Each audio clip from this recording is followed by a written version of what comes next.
Here at the Sugar and Spice restaurant, the coffee is hot, and so is Lisa Davis, one of thousands of unhappy MoviePass members. There was a movie we wanted to see at our local theater. By the time we got there, it was off the app.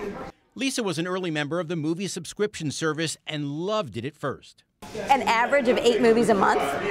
We were going a lot.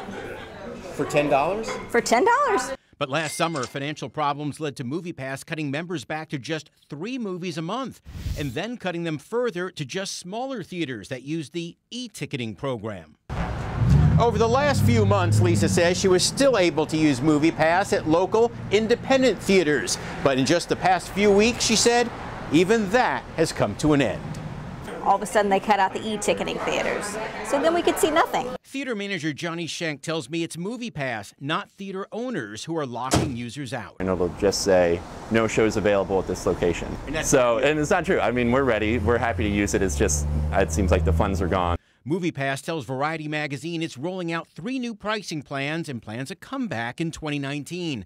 Lisa, though, has given up and is looking at other subscription plans, such as Cinemia, AMC Stubs A-List, and the Cinemark Movie Club. But none, she says, compare with what MoviePass used to be. It's so disappointing. We loved it.